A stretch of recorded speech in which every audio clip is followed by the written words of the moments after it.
Welcome back to the Broadman Word, and it certainly is that. Thank you for allowing us to take the week off to just spend the time, spend Christmas time with family and with friends, um, or some of us stranded in the airport. Definitely not an experience I would like to go through again, but the Lord is faithful and He got me home, which is great. But we are back with Broadman Word, and so we are back with the life of Abraham. And we are kind of at this point now where it is the twilight of Abraham's life, and there's still a couple chapters left, but it's definitely turned to the end of Abraham's life and the beginning of Isaac's, and but there's still some things there that we can learn from Abraham. So with that, turn with me to Genesis chapter 23. Genesis chapter 23. We're going to start in verse 1. Sarah lived 127 years. These were the years of the life of Sarah. So you have Sarah giving birth to Isaac at around 90 or so. So she gets 37 years with Isaac, give and take. She gets 37 years with Isaac. That's really, really cool to see. I mean, obviously, it's a miracle for someone at her age to even have a child is pretty crazy, right? But the fact that the Lord let her have 37 years with the promised son that she'd been waiting for decades to give birth to. She gets 37 years. I think that's something that is often glanced over in within this first verse. And so you already see, wow, that's what a gracious act by the Lord, because it could be that she, at her age of 90, could have only gone 10 years with Isaac or less, and yet she got 37. So that's really, really cool to see. So these were the years of the life of Sarah, is 127. And Sarah died at Kiriath Arba, that is Hebron, in the land of Canaan. And Abraham went in to mourn for Sarah and to weep for her. And Abraham rose up from before his dead and said to the Hittites, I am a sojourner and foreigner among you.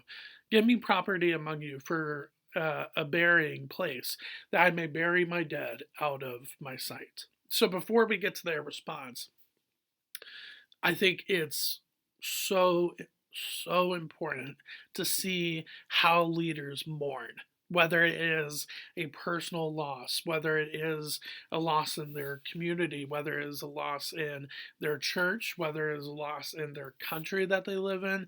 It's just, I think it's really important to see church leadership, but also just believers in general, see how they mourn.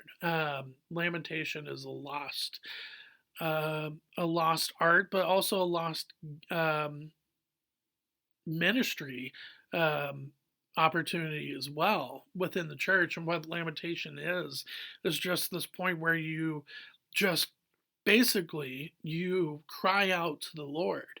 And yes, you can have somebody with you, or you could do it on your own. And the fact that Abraham mourns for Sarah and weeps for her in verse at the end of verse 2. So it's not just that he's, oh, I'm so sad that Sarah died. No, it is a debilitating grief for Abraham for a time, and then he starts to put things into order to honor her life with her burial. But it's important to see that church forefathers and people in biblical history did not hesitate to cry out to the Lord. So I believe that we shouldn't hesitate either. As hard as it is to get your mind wrapped around the trauma or the loss, it's really important to take that step and to do those things.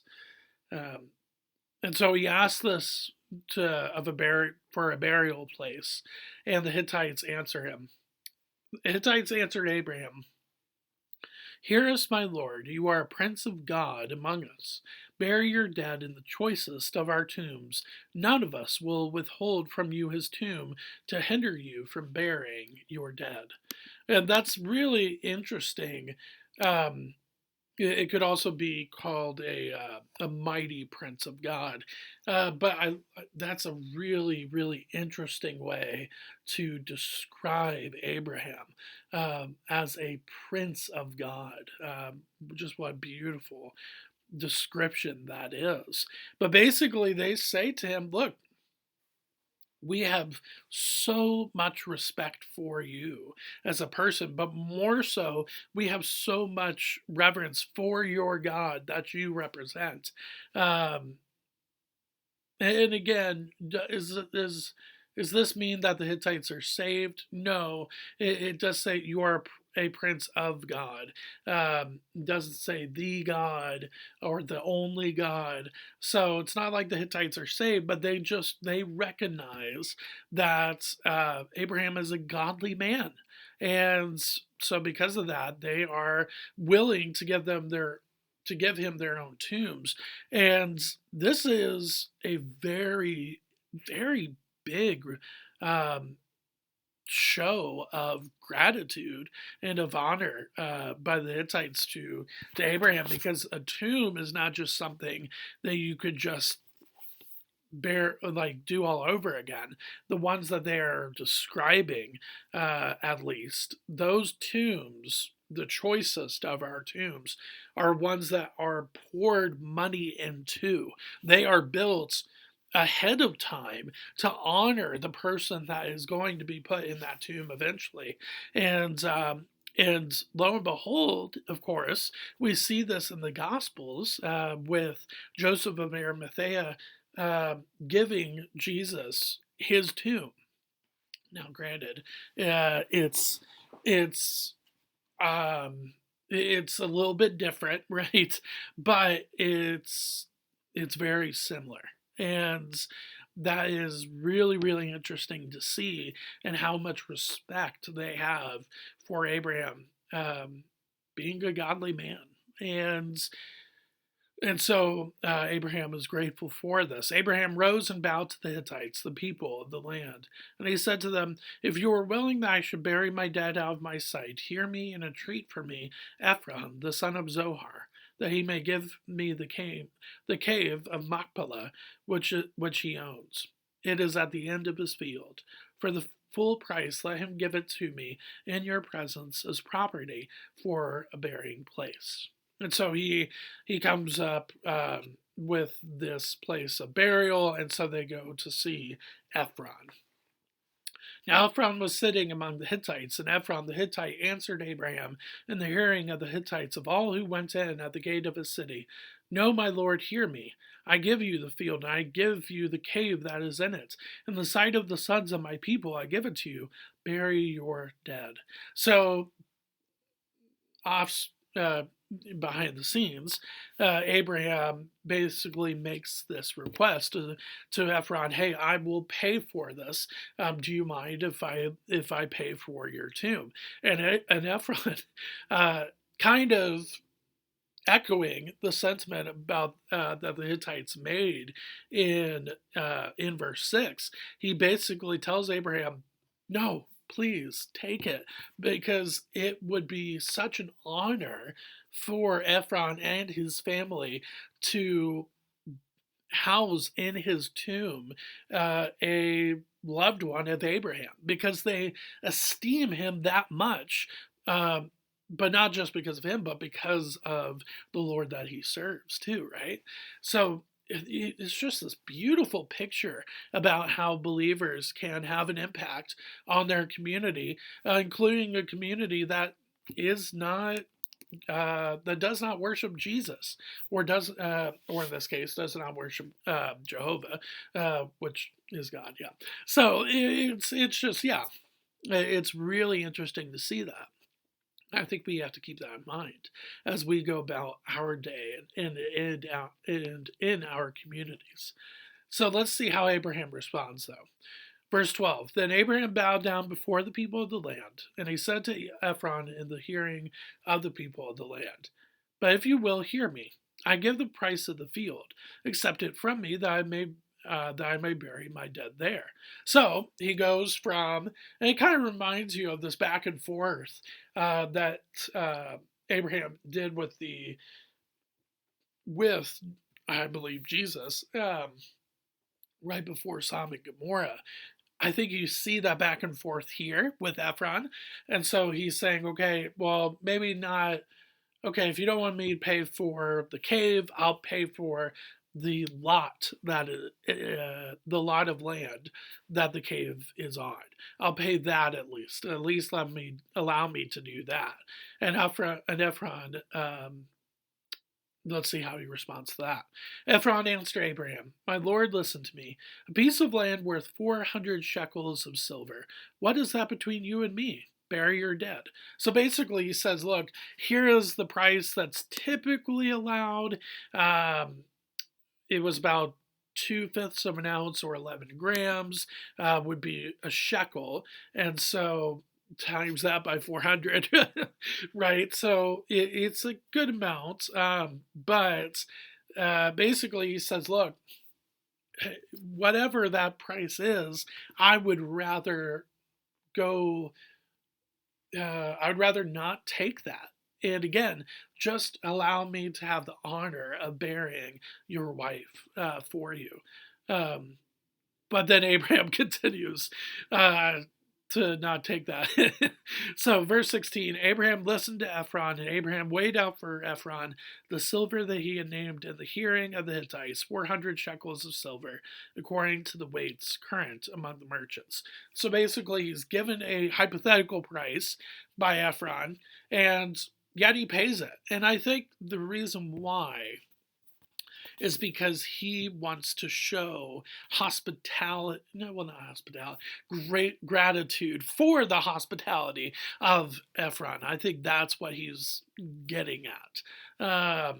And again, it's just a testament to the character of Abraham at this point. And in the midst of mourning the loss of not only his wife, but his best friend, and just you see that and the harm, the loss, the grief that that causes, and yet he is adamant about being gracious and being grateful for the things that he does have, even after losing one of the most important things in his life, which is his wife. So I think that's really interesting to look at there.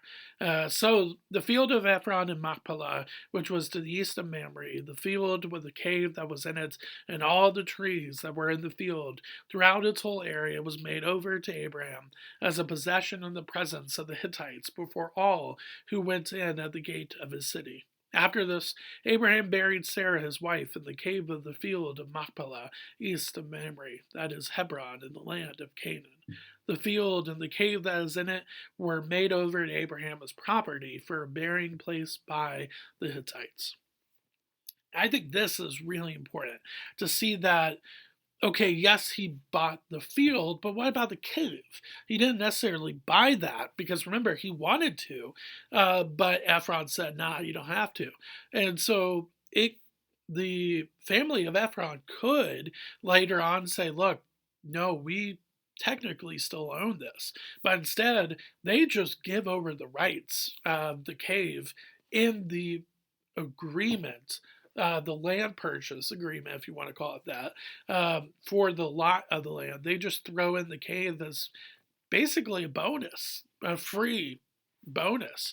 And again, I think it's just this testimony of the witness of the godly character and faith of Abraham, which is where we've been basically going with this whole Broadman Word series that we've looked at the life of Abraham. So, with that, we will continue on with the twilight of Abraham's life on Thursday. So, I will see you then, and happy to be back with the Broadman Word with you.